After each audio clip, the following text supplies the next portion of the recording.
Okay, I think we're just going to get started. So, welcome everybody. Thanks for coming along. I'm very glad that you have an interest in our master's programs at Glasgow University, particularly those in criminology and sociology. I'm the head of criminology, and I just happen to be today's volunteer to give you a kind of taster for how we approach criminology. And I'm going to do that through the lens of my own particular specialised subject, which is rehabilitation. But it's a pretty good exemplar of the complexity of criminology and why it's a fascinating subject. And I think at the end I'll say a little bit more about criminology broadly at Glasgow and how this all fits together. Um, as Gabby's already said in the chat, feel free to type in any questions you have there, and I'll try to answer as many as I can at the end. So let me just share my slides to get going. I presume you can see that now. Gabby will stop me if you can't. So, the topic today, rehabilitation, what is it? Why does it matter? How should we approach it? Well, first of all, we can think about rehabilitation as an ideal, an ideal within penal systems. All around the world, I think in almost all countries, there's some interest in the question of rehabilitation. But what do we mean when we talk about rehabilitation? It turns out when you start digging into this in the literature, there are different meanings, contested meanings, confusion abounds in terms of what rehabilitation is. And that also means that both advocates and critics of rehabilitation sometimes struggle to articulate their positions well. So on the left-hand side of my little diagram, there's the sense in which rehabilitation concerns changing the dispositions of a person who's been involved in offending. That's about changing their behaviour, changing their identity, changing their attitudes or their beliefs, or building their motivation for change, or building their capacity or capability to act differently. Sometimes that kind of rehabilitation gets translated as correctional rehabilitation, and in lots of parts of the English-speaking world, particularly North America and Australia, the services who do this are called correctional services because they're trying to in some way correct the problematic behaviour of people who offend. But there's another side of the diagram which is to do with changing the social position of people who have become criminalised.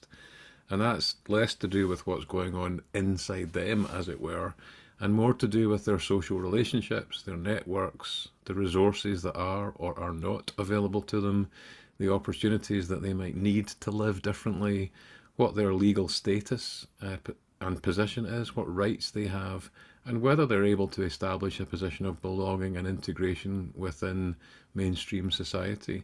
So you can see immediately these are two quite different things. The one on the left sounds a bit more psychological, the one on the right sounds a little bit more social in broad terms, but clearly the two things interact. The way that we are as human beings isn't just about what's intrinsic to us, it's also about how we are related to others in society.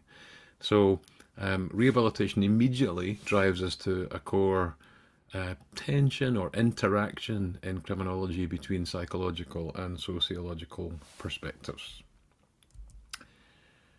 Why does this question matter?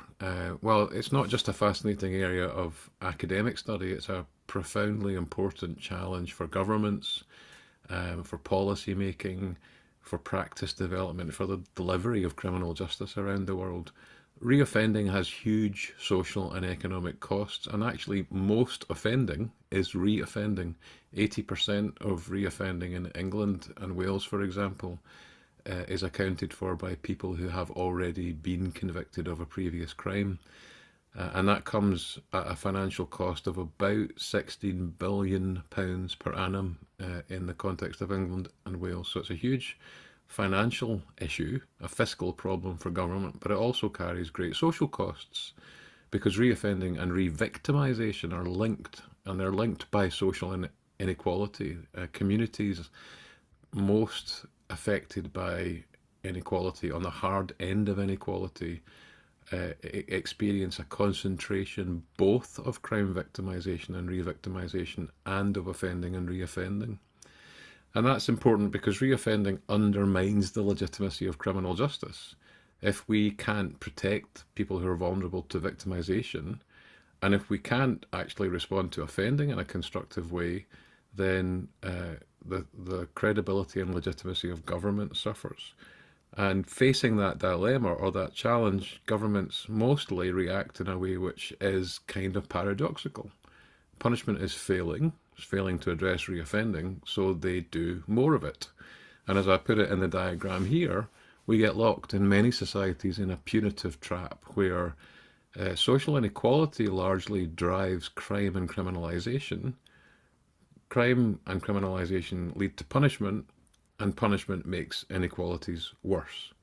And so the cycle continues. And that's why international bodies like the United Nations, the Council of Europe, and others have tried to develop international standards and rules to guide governments towards more rehabilitative and more reintegrative approaches. And you can see some of them listed there. That's a reference to the Sustainable Development Goals of the United Nations, particularly SDG 16. Mandela and Tokyo rules deal with conditions of detention. The Kyoto Declaration resulted from the conference where I gave this speech, which was referred to in the marketing material for today's talk, and it centres on reducing reoffending. So what do we know about how to do this? Well, in criminology, there's lots of work on how to do rehabilitation, and some of that is concerned with specific intervention programs often developed by forensic psychologists in order to try to address the link between how people think and how they behave. So cognitive behavioral programming typically is a key focus of development. But there's also a body of research which looks at the skills and qualities that criminal justice practitioners need in order to be effective at rehabilitation. So that's less concerned with which program works and more concerned with which practitioners work best and therefore who we should recruit and how we should develop the skills of our staff. But the third strand, I would argue, is more fundamental, and this relates to a wide body of criminological research on what's called the process of desistance from crime. I'm going to come on to that in a moment. But all of these different bodies of evidence are brought together to try to develop better approaches to enabling reintegration pathways and prospects. So here's a little about desistance from crime. Rather than starting with the question, what program will we run? Desistance research starts from studying how and why people stop offending. It's linked to what's called criminal careers research.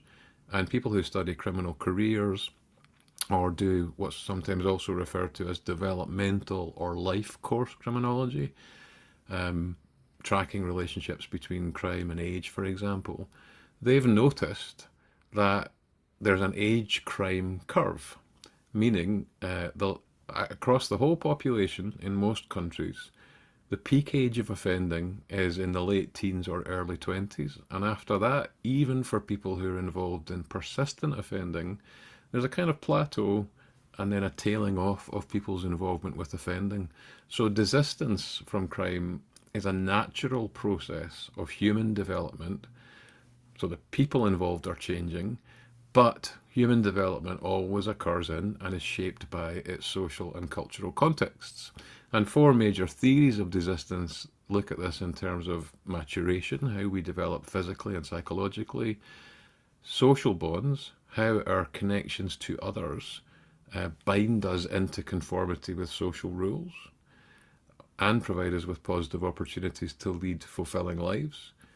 That's linked in turn to the question of identity, how we see ourselves, what stories or narratives about ourselves govern and direct and guide our lives. And that's also linked to the practical questions of what places and spaces we occupy and what routines populate our days. And to understand desistance, we have to work in all four of these areas to put together a really clear understanding of what's going on when people are moving away from offending. And with that understanding, we can start to support the process, to accelerate the process. One interesting development recently is that theorists and scholars have increasingly looked at three different aspects of desistance. So primary desistance is to do with the behaviour, the absence of offending behaviour. Secondary desistance is about identity development, a person coming to see themselves as something other than an offender, something more than that, something beyond that. And then tertiary or relational desistance is about whether people who have tried to leave offending behind and who see themselves as changed as people, whether they're able to secure acceptance and belonging in society. Because we're increasingly coming to understand that without acceptance and belonging, it's very difficult to sustain long-term behaviour changes. This is just one model of the desistance process. So people typically begin the process by thinking, for some reason, because of some triggering event, which could be a negative or an adverse event, or it could be a positive opportunity to live differently. So there are push and pull factors at the beginning of the process, but they provoke a wish to change. And then the person moves into a kind of period of contemplation where they're thinking differently about themselves and about their life. And then at the third stage, they say it's time to act, to take a positive step towards change. As soon as a person tries to desist, particularly a person who has already been persistently involved with offending and criminalised, they will encounter obstacles. If you think about this for a moment, you would quickly understand that having a criminal record makes it more difficult to secure work, housing, social relationships, all sorts of opportunities. So the process of criminalisation itself creates a barrier. The attitudes of other people in society towards people with criminal records constitute a barrier. There might also be obstacles within the person, habits, routines that are difficult to break. For example, issues related to substance use would play a big part here. There might be illicit opportunities that are tempting, and there might also be provocations to reoffend caused by a person's social situation. So at this key moment, at step 4, the question is, can you overcome the obstacle? And the two things which bear upon whether or not you can overcome the obstacle take us back to the question of disposition and position that I started with. So do you have the personal capacity to act differently? Can you think this through? Can you problem solve this obstacle without recourse to offending behaviour? On the one side. On the other side, do you have people in your corner, people around you who can support you to take the positive step and to move in a new direction? Do you have the opportunities? Do you have the resources? Where people overcome the obstacle, they move on to maintaining the change. And with sufficient reinforcement from others, again linked to that question of acceptance and belonging, then finally we get to sustained change and long-term desistance from crime. Working here in Glasgow, both on my own and then laterally with one of our PhD researchers who graduated a few years ago, actually a graduate of our master's programme, Alejandro Rubio Arnal, we've developed a model of 6 forms of rehabilitation and argued in many publications and in many talks around the world that a criminal justice system which wants to pursue rehabilitation has to do all 6 of these things. So you have to support individual development, that's personal rehabilitation. You have to give people opportunities to develop their capabilities. But you also need to provide materially for them, particularly on release from prison. If people are without housing and without a subsistence income, then it will be very difficult for them to stay away from offending behaviour. So material rehabilitation is important. Judicial and legal rehabilitation is to do with the restoration of your status as a citizen, somebody who resumes possession of all the rights of citizenship, or should do. Civic and political rehabilitation is about participating again in civic and political life. That could be through volunteering, but also through voting and through having a say and exercising a role within a democratic society. Moral rehabilitation is more to do with reconciliation with victims and communities and might involve work to repair harm or address relational breakdown or damage that was caused by the offence, and sometimes that links to practices of restorative justice. And then lastly, but I would argue perhaps most importantly, social rehabilitation is about finding yourself into that position of acceptance and belonging that I've talked about already. However, rehabilitation might be complicated and it might be difficult to articulate in all of its complexity as an ideal, which is what I've been doing so far. When we then turn to sociological research on what has happened to rehabilitation in the last 50 years or so, and particularly to very recent research which looks at rehabilitation ethnographically. In other words, it tries to depict the cultures and experiences of rehabilitation from the perspective of people going through the process, what in criminal justice context we talk about now as lived experience and practice experience. Well, then we find a concerning picture.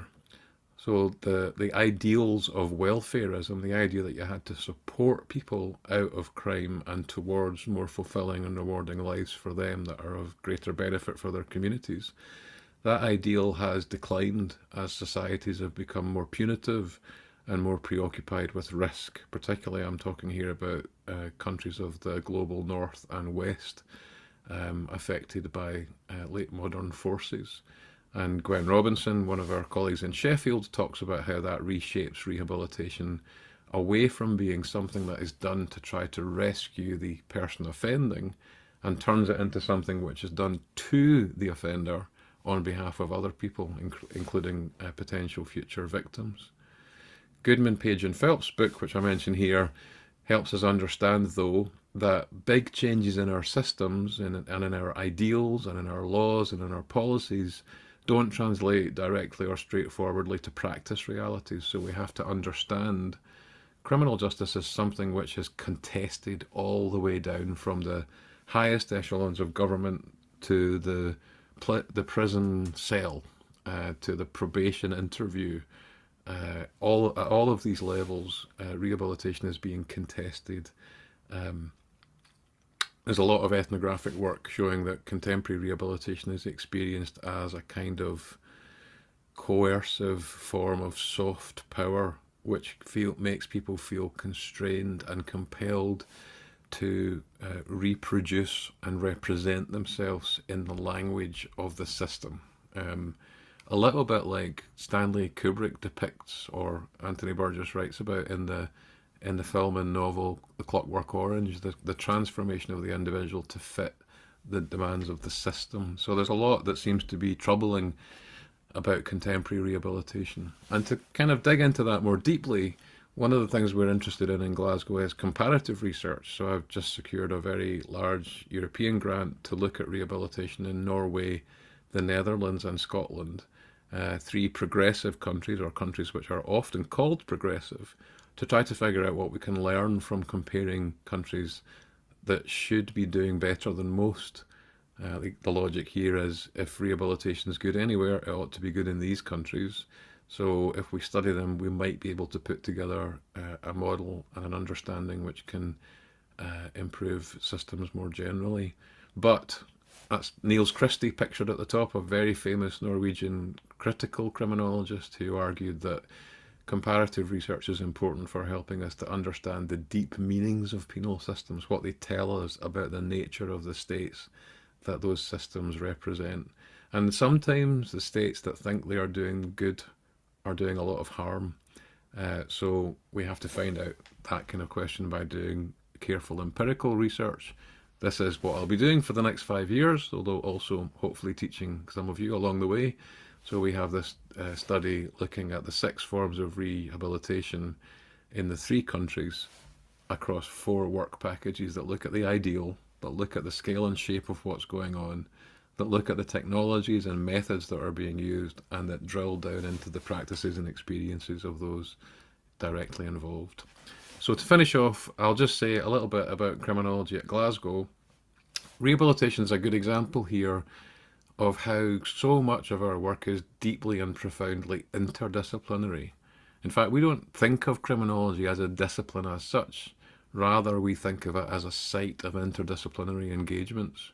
We are, at Glasgow, rooted in sociology, organisationally and intellectually. So we're in the division of sociological culture and cultural studies in the School of Social and Political Sciences.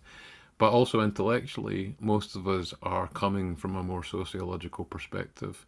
But the criminology that we do also engages with psychology, with law, with philosophy, with history, with politics, with social policy, with social work, with social geography, and with many other disciplines that couldn't fit on the slide. My own background, if you're interested, is as somebody who studied history and philosophy as an undergraduate, who did a master's degree in social work before doing a subsequent master's degree and then a PhD in criminology. And broadly at Glasgow, the work that we do in criminology is all about trying to expose, understand, and challenge multiple forms of violence, not just interpersonal violence, although we have many experts in, particularly in gender based violence at Glasgow, but also systemic violence, the violence of criminal justice itself, the violence of inequality, what's sometimes called structural violence, the violence of states, and environmental violence and harm. And we try to take our research and use it as a way to think about how to develop new responses to these forms of violence, which could create fairer, safer, and more sustainable societies rather than making the inequalities which drive so much of this harm worse. And lastly, I'll just say that as individual academics, as a team that also involves our students and our PhD researchers, we always strive to work in ways which are critical and reflective, but also engaged with policy, engaged with practice, engaged with activism, engaged with the communities that are most directly affected by the issues that we study. So I shall stop there. Hope that was useful, and I'll try to answer any questions that you might have. Fergus, that was an amazing. Thank you. That was an amazing mini lecture, Fergus. It was really insightful, a really exciting and insightful tour. I really enjoyed it. I studied psychology at university, so I really enjoyed it. It was great. I liked listening to all the different aspects and the interdisciplinary approach to it. So that was great. Does anyone from our audience have any questions that they would like to ask? You can pop them into the Q&A box or the chats, and this is your opportunity while you're sitting in front of Fergus to ask any questions at all about the content of the lecture, or alternatively any of our programs. If you have anything at all. And I know many of you submitted some pre-submitted questions as well, so we could have a look at some of these as well. Okay, I'll just see if there's any questions that have come through.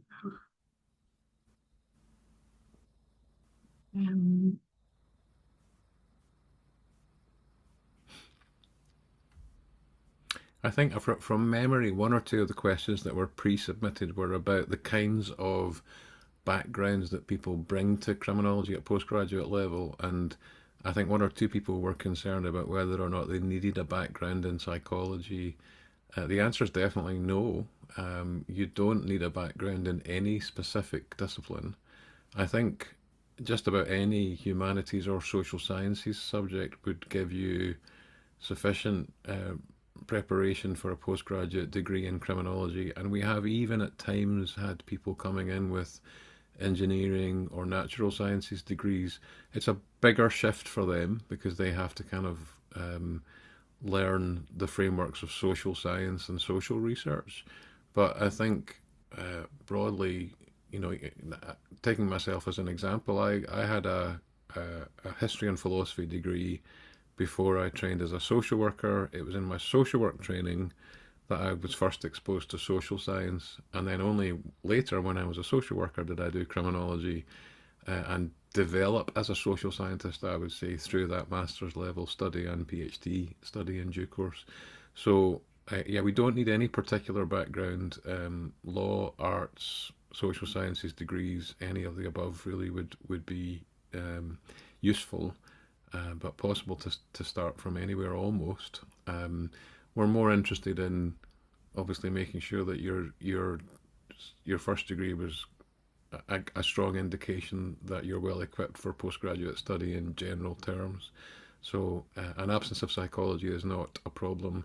And one thing I will say is that we sometimes, like all criminology courses, I'm sure this is true all over the world, sometimes people understand criminology to be forensic psychology or even forensic science, and these are three different things. So forensic psychology is a subdivision of psychology which is interested in understanding the thoughts, attitudes, and behaviours of people who offend, people caught up in criminal justice systems. But it's a very, very psychological discipline, often associated with practice interventions in the criminal justice context, but seen through the lens of the individual.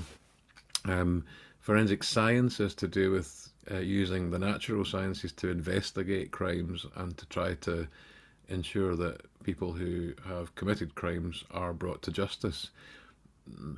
Criminology is a much wider discipline than both of those. I've already said it's not a discipline. It's a much wider subject which draws an enormous range of disciplines to try to understand all aspects of crime and social harm and criminalisation and criminal justice and alternative approaches to addressing harms, wrongs, and conflicts. So, a much, much broader range of issues that you can consider within criminology, I think, than forensics. Lovely. And I think we do have a question that's come through to the Q&A. So this question is, the question is, do you think rehabilitation is a way forward? Yes, but with caveats. So, as might be obvious from the presentation, it depends on what we mean by rehabilitation. And I think that in the English-speaking countries of the world, which are the jurisdictions that I know best, far too much attention has been paid to a very narrow correctional version of rehabilitation centered on getting the individuals involved to change, assuming that they are the problem or that the problem resides only within them. And I think all of the evidence that we're gathering in criminology, particularly the evidence about desistance from crime, makes it very, very clear to me that when we're talking about crime, we're talking about a social problem, a problem which has its roots in social structures and in cultural dynamics which find themselves expressed in the behaviour of individuals, which are then reacted to in particular ways within society. So finding a modality of rehabilitation which can address the complexity of that is what the six forms model is about. And I'm certainly very interested in and invested in seeing that model developed and applied around the world. And thankfully, there are lots of policymakers and practitioners who seem to be interested in taking that forward. I'm seeing another question. So, percentage of successful rehabilitation attempts and statistics for offenders outside of narcotics or drug offences, because rehabilitation doesn't truly bring the assurance for society. Yeah, I get the question. Okay, so criminologically speaking, this question is a great question and it raises so many complex issues. So, for example, what would you take to be the right metric for successful rehabilitation? Most commonly, when we try to measure the effectiveness of rehabilitative programs, we look at rates of reconviction. And to use a very, very broad generalization, people who've been through programs tend to reoffend a rate about 10 to 15% lower than other people, depending on the quality and nature of the programs that they've been through. People who've been supervised by highly skilled staff using the right skills also tend to have lower reconviction rates. So we have some reason for confidence that the right kinds of rehabilitative activities reduce reoffending, or, actually I should use my word more carefully, reconviction. Conviction, this is like Criminology 101. Conviction is something that happens through the criminal justice system as a result of all sorts of social processes. So bear with me while I talk you through this very quickly. In order for an offence to become a conviction, the offence probably has to be witnessed, reported, detected by the police. The offender has to be detected. The prosecution have to decide to proceed with the prosecution. The court has to convict. At that point, we have a conviction. That's at least 5 social processes, all of which we know from criminology are affected by bias. So some people in society, broadly speaking, the poorest people, the people on the harshest end of social inequality, are at much higher risk of conviction than people who have social advantages or privilege. So conviction is a tricky measure, not really a balanced or valid measure, I would say, of whether or not people are changing and whether or not people's circumstances are changing. So when I'm talking about rehabilitation around the world, I'm often telling governments and policymakers, if you want to assess the effectiveness of rehabilitation, you should be assessing whether or not the people that you've tried to support are better integrated after the effort, not just whether they have been convicted. Do they have a job? Do they have stable and secure housing? Do they have better health and mental health? Have they got better educational outcomes?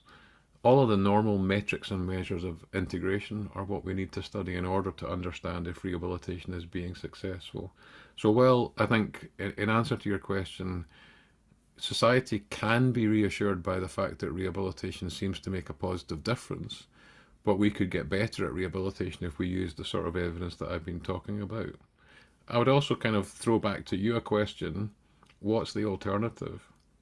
Because imprisonment is also criminogenic. Like if you do imprisonment without rehabilitation, if you just make people suffer the pains of imprisonment, which damage them and damage their life prospects, and then send them out, they're more likely to reoffend rather than less likely to reoffend. So punishment on its own, retributive or punitive punishment, doesn't protect society unless you live in a country which has such a severe system that it's arguing for lifelong detention or for capital punishment or some other measure that would run into difficulties for human rights reasons in many jurisdictions. And also, I would argue, would probably represent problems of justice in many contexts. So I think rehabilitation can certainly be better than it is, but it's a mistake to think that punishment will make society safe and that rehabilitation is somehow riskier than punishment. I think the converse is true, in fact. Okay, great. So we also have some other questions in the Q&A. So one from a couple from Ella. I don't know if you see them. Not yet, no. So can you tell us more about the Scottish Centre for Crime and Justice Research? Oh, yes, yes, happily do that. You'll have seen that in the branding of my slides. So we at Glasgow, we are the hosts and we are the administrators of the Scottish Centre for Crime and Justice Research. But it spans Glasgow, Edinburgh, Edinburgh Napier, Stirling, and Strathclyde universities.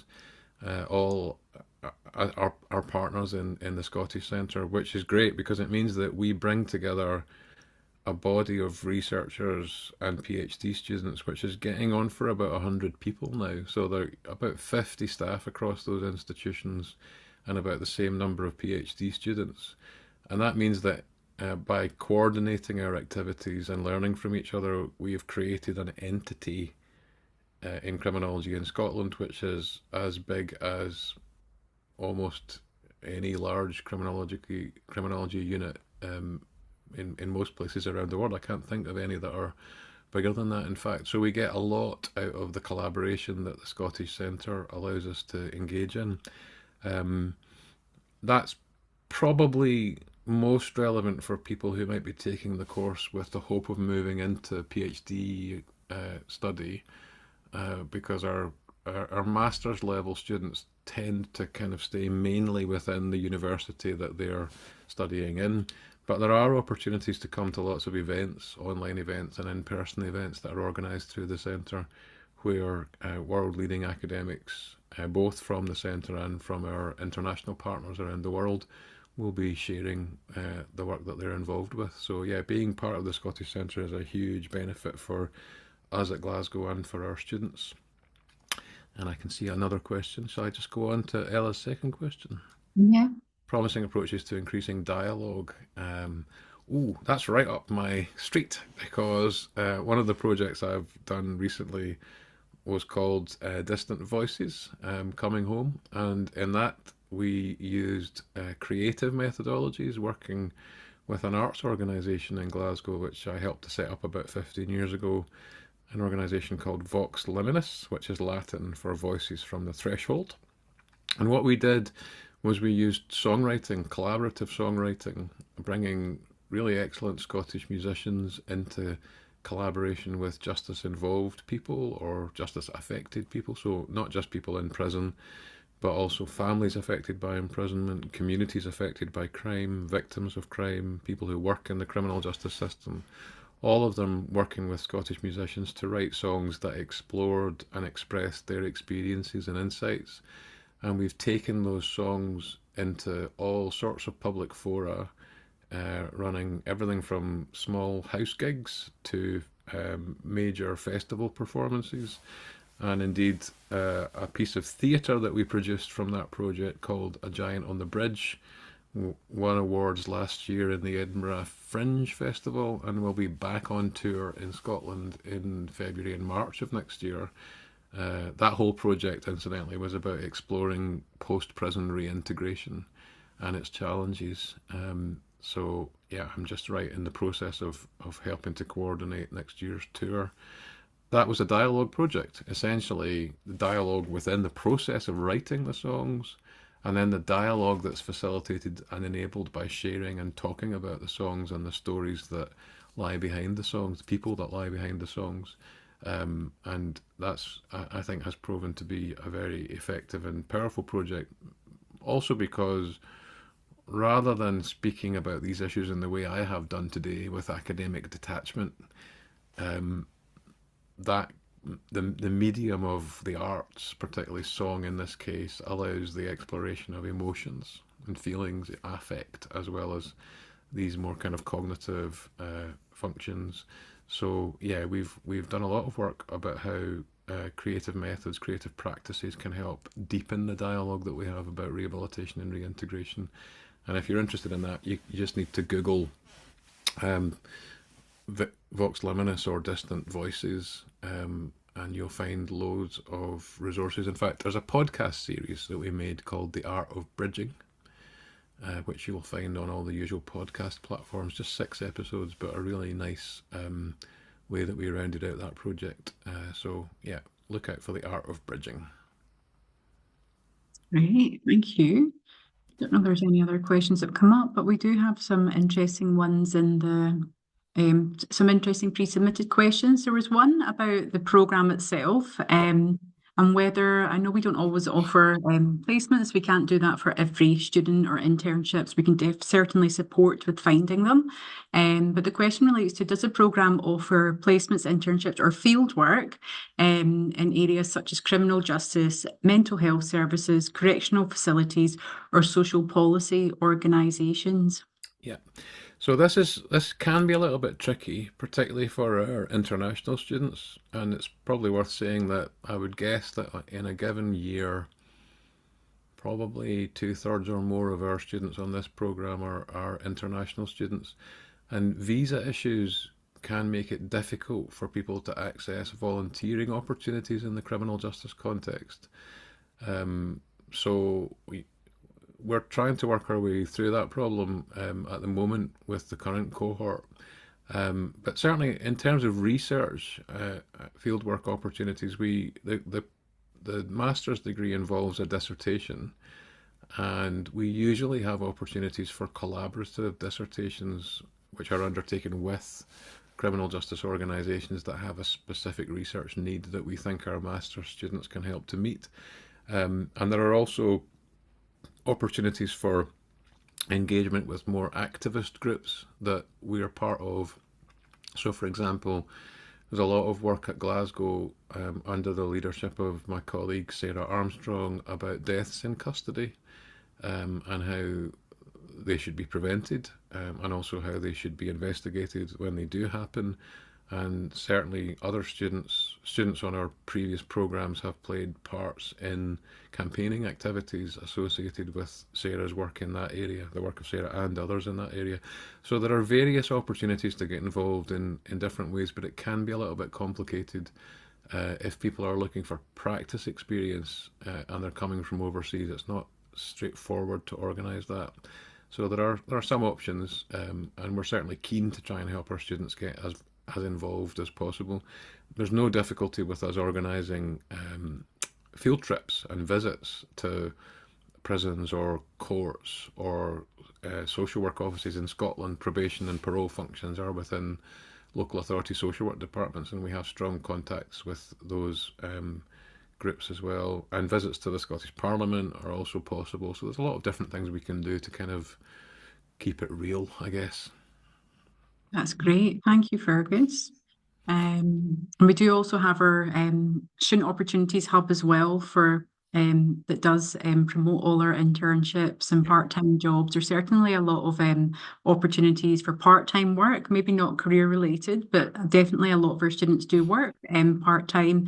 Some of them do find internships as well, and we've got the Student Opportunities Hub. We can share the details in the chat for you. And we have a dedicated career service as well, Glasgow Career Service, that offers one-to-one support, coaching, a lot of career events, networking opportunities. But the best place would obviously be through your programme convener. If any opportunities do arise, they are promoted to your students. And like Fergus says, we're very big on things like field trips. We can't always guarantee internships. It's difficult for every student, but we do offer field trips, which is a great networking opportunity and opportunity to build connections, which is really important. Yeah, so there's all these opportunities as well. That's great. Thank you. Just want to see what else, what other questions come in here. There's some questions relating to the content of the mini lecture, Fergus. So what kind of assessment and evaluation can be carried out during imprisonment, and what kind of assessment and evaluation should be carried out on the rehabilitation process? Yeah. So again, that's a complicated question, and where to begin? Um, One of the problems I would say in contemporary approaches to rehabilitation, this goes back to what I was saying about the ethnographies of rehabilitation, the pains of rehabilitation, and that kind of late modern reframing of rehabilitation, is that it has narrowed the focus to uh, addressing assessment in a way which is preoccupied with risks that people represent or risk factors that are associated with their offending. And while it is important to understand those things, and there are instruments, validated instruments that are used in Scotland, both in the community and in the prisons, to conduct that sort of assessment, I think they only really sketch out a pathway for intervention within the framework of personal rehabilitation in my model. So they tell us a bit about what has to happen within the individual to develop the capabilities to address the problems, to reduce the risks, to a certain extent to meet the needs, although they only address certain kinds of needs where they have a clear association with offending. And what that leaves open, I think, is the question of, well, what do we need to assess if we're interested in assessing a person's material condition on release, for example? What do we assess if we want to understand their legal position and what that's doing to their prospects? What do we assess if we're interested in advancing civic and political participation? What do we assess if we think that there are issues of reconciliation and reparation to be addressed? And again, crucially, what do we assess in relation to helping a person move towards social integration? And just as in response to a previous question, I was arguing that we need a way of evaluating rehabilitation which attends to all six domains in the model. I would say the same about assessment. In order to develop a comprehensive intervention package to support rehabilitation in all six domains, you have to assess across all six domains. And at the moment, I think, again, in the English speaking world, we're really only doing assessment in part of one domain, is the way I would put it. So there's a lot of room for improvement in that regard, I would say. Great, thank you. And there's one that's come through the webinar chat from Shirley. I don't know if you see that. Do you see that I've just, one? yeah, I think that's Right. that's just a response to my previous answer, which Oh, right, okay. looks like a very considered and thoughtful response. So thank you for that, Charlie.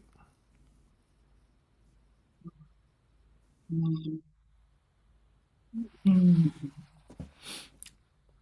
There's a question here. What is the most important thing that governments often overlook when trying to support the rehabilitation of people leaving the justice system? Yeah, I actually think that if there was one thing I could change, I can't even. It's funny, I'm saying that, and then I'm immediately thinking of three, which is typical. But I think I was going to start with housing. Like in Scotland, in fact, in the United Kingdom, something like 3 out of 10 people leaving prison leave prison to homelessness. And by that, I often mean street homelessness, or at best, hostel accommodation in settings which are deeply problematic because they are full of people struggling with substance use issues, and far from being a conducive environment in which to attempt desistance or reintegration. And that's linked to a big structural problem in the UK, which is that we uh, don't have sufficient social housing available, which makes it very difficult to find suitable places to put all sorts of people who need housing for one reason or another, or who are vulnerable to different social problems and personal challenges. So, if I could change one thing, I think it would be to do with housing, but also I think a universal basic income as a social welfare measure, not just in criminal justice but across the board, would be a really important tool for supporting reintegration. And then the last thing I'll say is that I think that governments have systematically neglected the importance of the reception that people receive when they leave prison. So there's, again, because the mode of rehabilitation, which is most often in the mind of governments and of policymakers and practitioners, is correctional. So we're going to prepare the person to return in a better condition. Right? That's great, no problem with that. But if you don't think about what you're doing in the community to which they are returning to try to ensure a soft landing, then what you've done is you've prepared somebody well to hit a brick wall.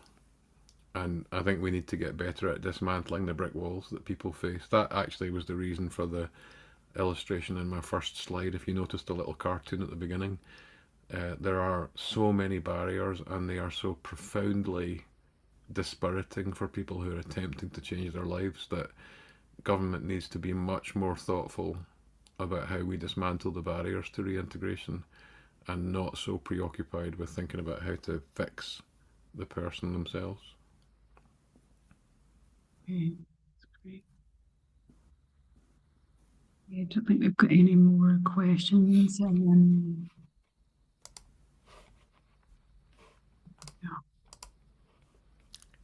Yeah. Okay.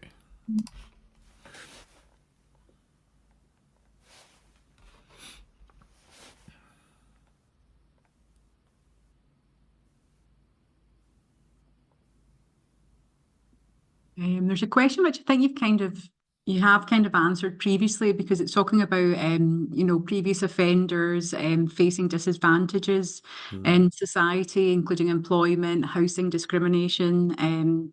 So you've mentioned all of these, denial of benefits. Um, so this can obviously affect an offender's ability to provide a stable foundation. So with these obstacles in place, how do you try and support offenders and guide them towards success? It's obviously through these programs, through professionals, and I think you've kind of touched on Yeah. that. Also, though, I think that last point I was making about changing the reception of people. Actually, the Distant Voices project, I've just put the website. I hope that works into the chat.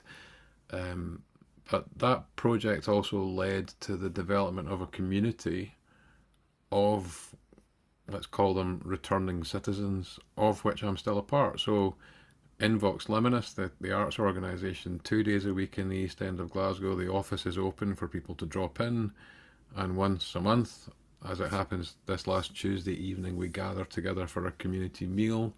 And in that context, we make music together, but we also more generally take an interest in each other's lives and try to support each other with any problems that we're facing. And I say we because that is very much a model based on reciprocity, mutuality, community, exchange. In fact, my next book, if I can plug it, which is coming out in January, is called Generative Justice Beyond Crime and Punishment. And it's about places like Vox Liminis, not just there, but we've found maybe a dozen places around the world where criminalized people who are accustomed to being stigmatized, marginalized, alienated, what what happens in the good places where they find belonging, acceptance, and solidarity, and what could we learn from analysing in detail the dynamics of what happens in those instances. So the book Generative Justice essentially is about that. We've taken the dozen examples that we have and tried to kind of figure out what's going on.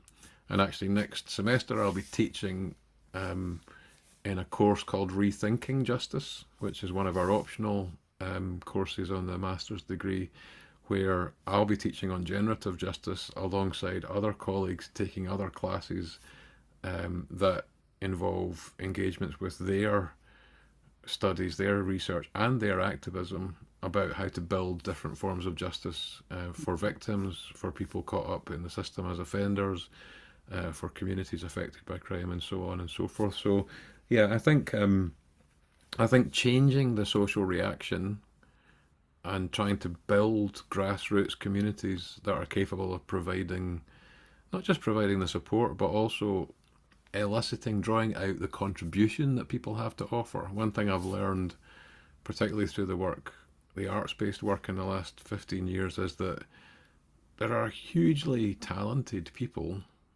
caught up in our criminal justice system who have an enormous amount to offer society, but they are locked out. And because they're locked out, their contribution is also locked out, and we're all the poorer for that. So trying to find ways to unlock their potential and allow them to make their contribution, that's kind of the stuff of generative justice.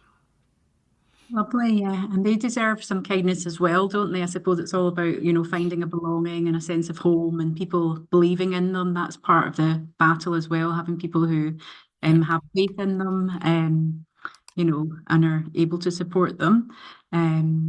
I've seen a lot on that actually as well. The benefits of kind of art as well for therapy and stuff as well, Yep. which is really interesting. Yep.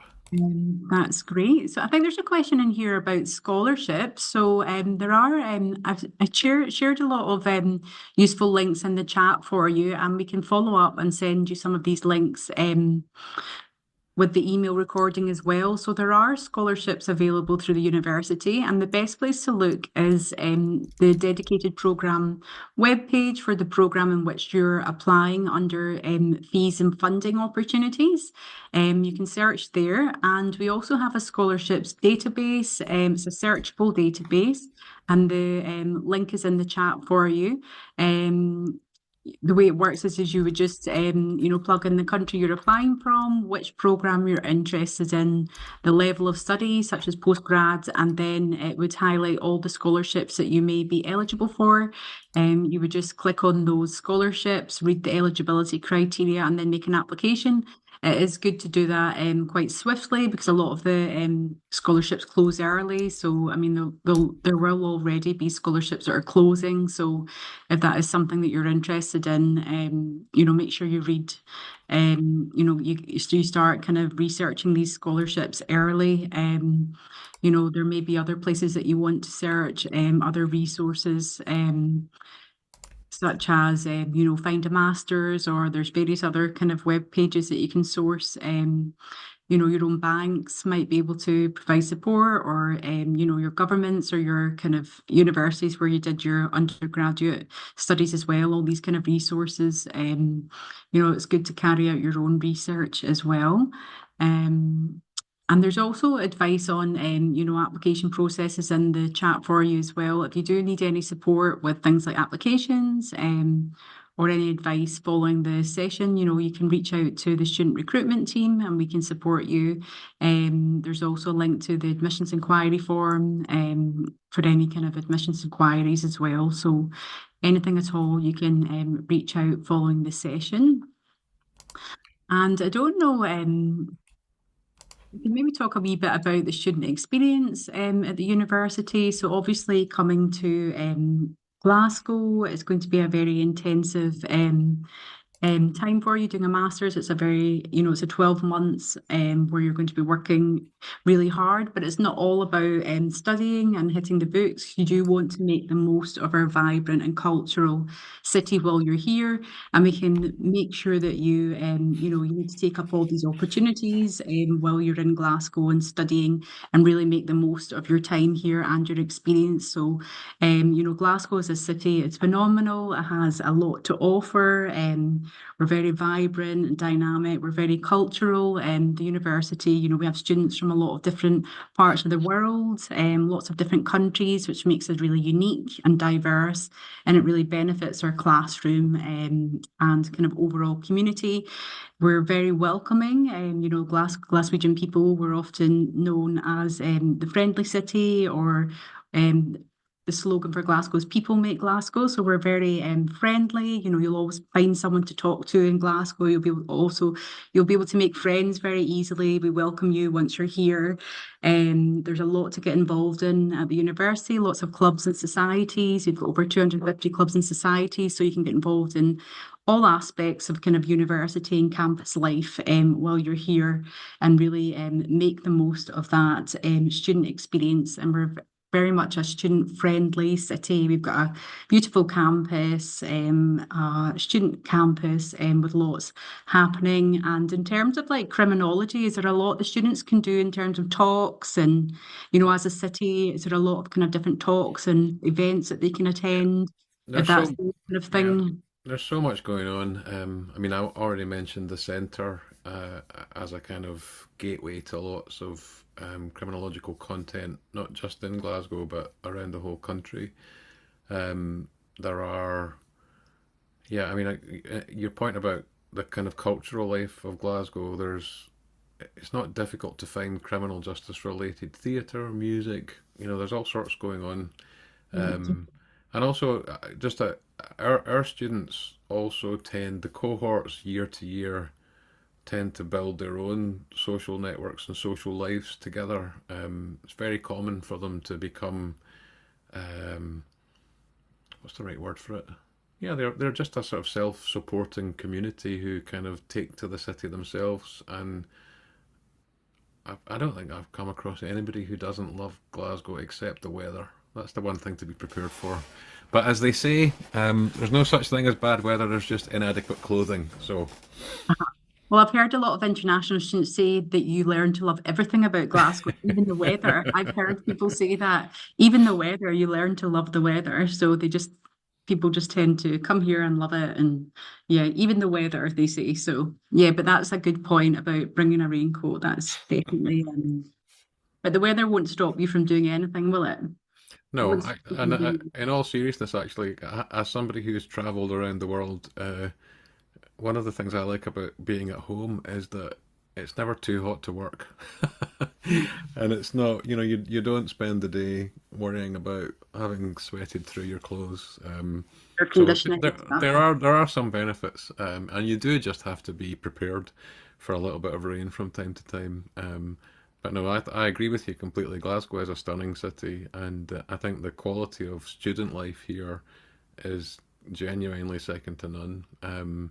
It's not just that the university is a brilliant university, it's that it's part of a really vibrant but small-ish city, um, which makes it sort of a place that you can get to know, a place that you can navigate. It's big enough to have everything you would want of a city, but small enough to feel manageable.